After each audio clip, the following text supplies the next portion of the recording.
అది నువ్వా? అన్నం తిని బావా. కొత్త పెళ్లి కూతురివి, ఇలా వచ్చావేంటి? కొత్త పెళ్లి కూతురునైనా నీకు పాత యాదినే బావా.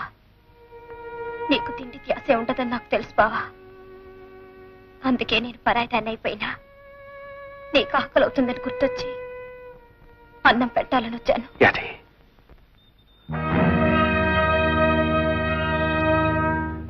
బావా, నీకు నా చేత్తో మొదటి ముద్ద పెట్టలేను. ఇప్పుడే కాదు, ఇక ఎప్పటికీ కూడా నేను పెట్టలేను. తినే బాబా, అందరు తినే. తల్లి శాఖ కట్టుకున్న పెళ్ళం కోసం గూడెం అంతా ఎత్తుకోవాలన్నమాట. చూడు, ఇక నుంచి ఈ ఇంటికి ఆ ఇంటికి తిరిగావంటే కాళ్ళు ఎరగొట్టి పొయ్యిలో వేసి ఇంట్లో కుక్కబెడతా. 5 నిమిషాల్లో వచ్చేయాలా, లేకపోతే నీ అవన్నీ కట్టిన తాడు నేనే తెంచి పారేస్తా. అది నువ్వు కష్టపెట్టుకున్నట్టు మాట చెప్తానే. నీ మాటలకి నేను ఎప్పుడు కష్టపెట్టుకున్నాను చెప్పావా? అది ఇవాళ నుంచి నువ్వు ఇక్కడికి రావద్దే.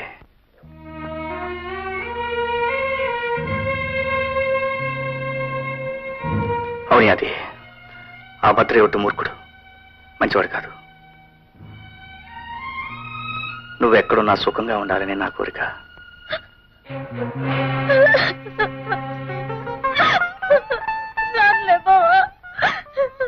ఎప్పటికైనా ఊరుకో అది, ఊరుకో.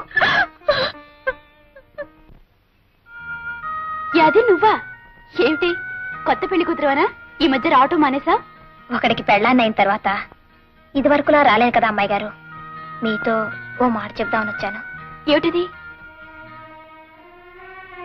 అమ్మాయి గారు, బావ 10 మంది గురించి ఆలోచిస్తాడే కాని తన గురించి తాను పట్టించుకోడు. అందరి కష్టాల గురించి తాపత్రయపడతాడే కాని తన తిండి తిప్పల గురించి ఆలోచించడు. నేనుంటే పోరి ఏళ్ళకింత తిండి తినిపించేదాన్ని. కాని బావుకిప్పుడు నేను లేనుగా. కనుక బావుని జాగ్రత్తగా చూసుకోవాల్సిన బాధ్యత మీదే. చచ్చే, ఏమిటి అది? ఊరుకో. చూడి, అది రాము మనకే కాదు అందరికీ కావాల్సిన వాడు.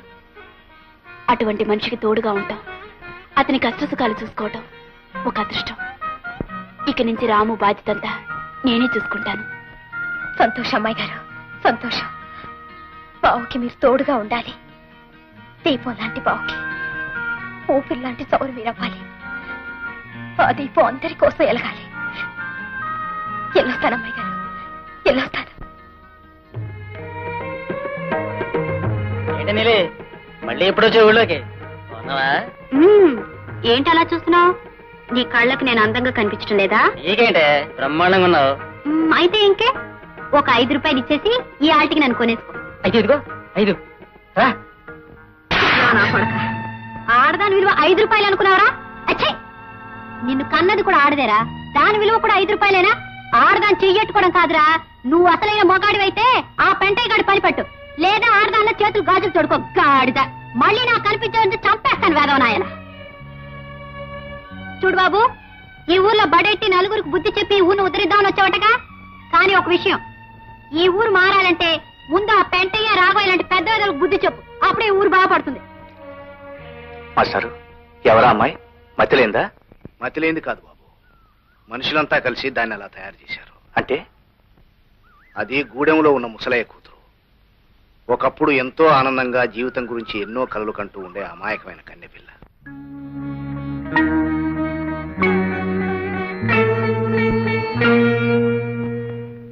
ముసలయ్య, అయ్యా ఏం మొహమాట పడకు, పూర్తిగా తాగి. ప్రభువులు బాబు, తమరంతా అభిమానంగా పిలిచెప్తున్నారు. చుక్క కూడా మేలకుండా తాగేస్తాను బాబు. రే ముసలయ్య, అయ్యా రేపు మన ఊరికి పెద్ద ఆఫీసర్ గారు వస్తున్నారు. ఆయన మంచి చెడ్డ చూడడానికి, అదే మంచం వేసి ఇల్లు తుడిసి కాస్త అన్నం పెట్టడానికి నీ కూతురు గాలి నీళ్ళు ఉంది కదా, దాన్ని ఒకసారి పంపు. అట్టాగే బాబు.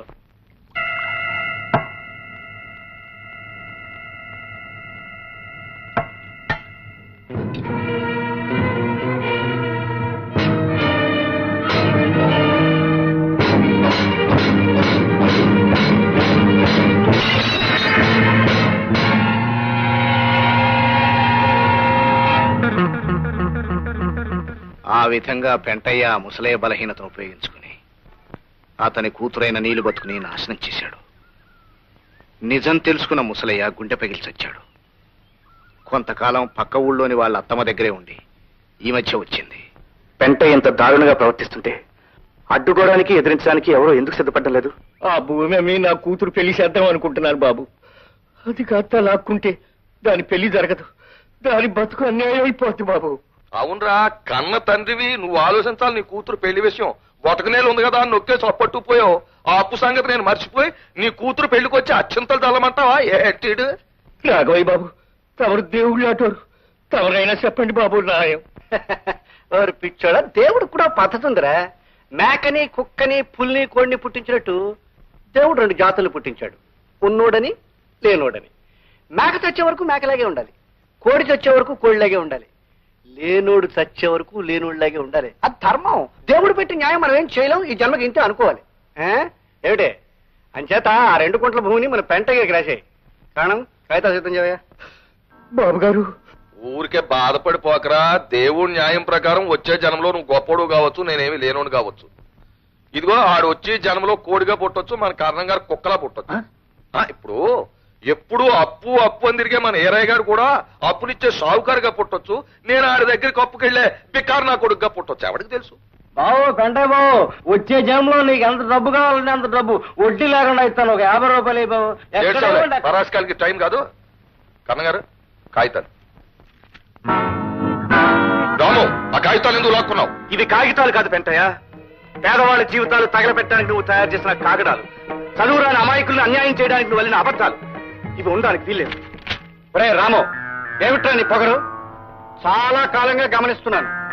ఎప్పటికప్పుడు పోనీ కదా అని ఊరుకుంటూ ఉంటే రాను రాను రెచ్చిపోతున్నావు. ఈ హిట్లర్ రాఘవయ్య తీర్పును కాదని దౌర్జన్యంగా నా కళ్ళ ముందే కాగితాలు చింపుతావా? ఒరే ఎత్తేస్తా ఎత్తేస్తా, భస్మాసురవుతారా ఎత్తి. పూడి చేయడానికి దౌర్జన్యం నాది కాదు రాఘవయ్య. ఇచ్చిన అప్పులకి వడ్డీలుగా పేదవాళ్ళ ఆస్తుల్ని, ఆడవాళ్ళ జీవితాల్ని దోచుకుని వాళ్ళ కష్టాలు కన్నీళ్లు మిగిల్చే ఈ పెంట ఇది దౌర్జన్యం. ఆ పెంటైని సమర్థిస్తూ తప్పుడు తీర్పులు ఇచ్చే నీది దౌర్జన్యం. ఒరే పెంటయ్య, మీరు చేసిన పాపాలు పండే రోజు వచ్చిందిరా. 5 రూపాయలకు ఆడదాని కొనే మీ బతుకులు త్వరలో తెల్లారిపోతాయిరా. ఒరే, మీలాంటి మాయదారి మనుషులు పని పట్టడానికే ఇన్నాళ్ళకి సరైన మొగాడొచ్చాడు. దేవుళ్లాంటి మా రాముడు మీ అందరి పని పడతాడు. అప్పుడు మిమ్మల్ని రక్షించేవాడు ఉండడు, మీ మీద జాలి చూపించేవాడు ఉండడు. ఏమిటయ్యా పెంటయ్య, నాలాంటి పెద్ద మనిషి ముందు నీ పరువు తీసేసి వెళ్ళిపోయింది. ఆ గొడవ వదిలేసేవయ్యా. అసలు నీ అంత పెద్దవాడిని వెంట్రుకు ముక్క గంటి హీనంగా తీసి పారేశాడా రాముగారు. అందుకు నేను ఎక్కువ బాధపడుతున్నా. Stop it Pentayya, stop that nonsense. ఈ రాఘవయ్య కోపం వచ్చిందంటే వాళ్ళ గుడిసెల్ని నేలమట్టం చేసేస్తాడు.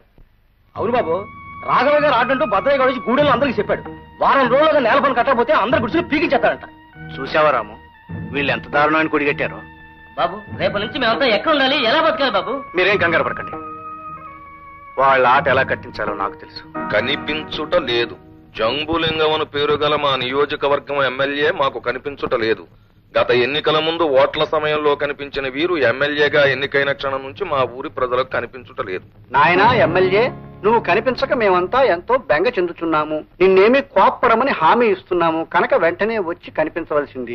ఇట్లు దాచినపల్లి గ్రామ ప్రజలు. ఏమయ్యా రాఘవయ్య, అయ్యా ఊరికి సర్పంచివి, జరి అంచు పంచి కట్టుకున్న పెద్ద మనిషివి.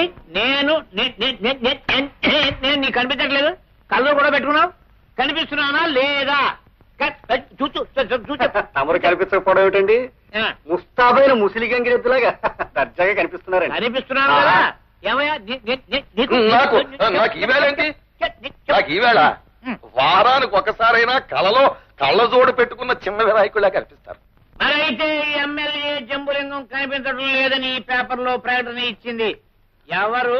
మీ ఇద్దరికి తెలియకుండా ఈ ప్రకటన జరగదు జరగదు జరగదు జరగదు.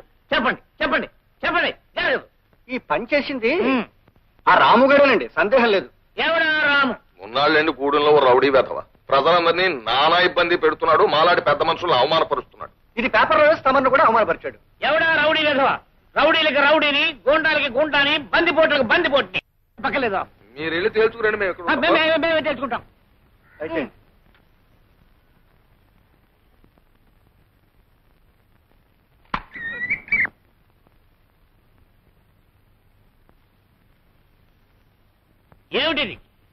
కనిపించట్లేదే.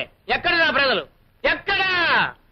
నేను కనిపించడం లేదని పేపర్లో వేసి నన్ను అల్లరి పెట్టారు. నేను వచ్చి కనబడితే నాకెవరూ కనిపించడం లేదు. ఎవరా రాము? రాము అనేవాడు ఎక్కడున్నాడు వాడు?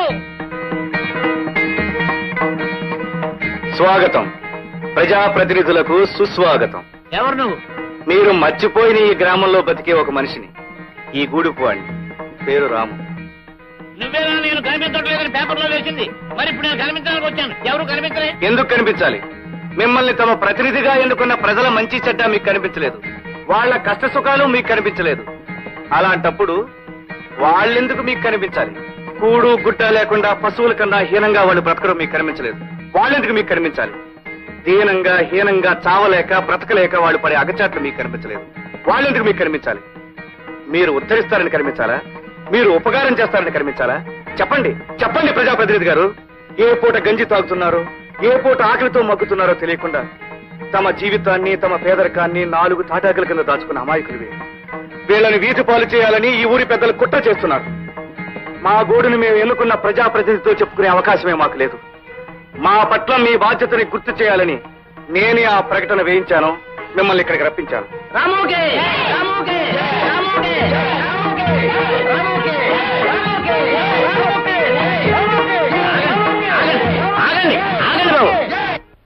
శభాష్ రాము, శభాష్. ఇప్పుడు నీలాంటి యువకులనయ్యా దేశానికి కావాల్సింది. తోటి వాళ్ళ కోసం తాపత్రయపడే నీ బోటి వాళ్ళని చూసి నా బోటి నాయకులు సిగ్గుపడాలయ్యా. నా మీద నాకే చిచ్చి చిచ్చి చిచ్చి అసహ్యం వేస్తుందయ్యా.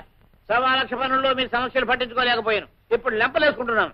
చిన్నవాడు అయినా నాకు పెద్ద బుద్ధి చెప్పావు. ఇక నిజాలు నేను కూడా నీట్ అయిపోయానయ్యా. నీ బావులు నా బావులు ఒకటే.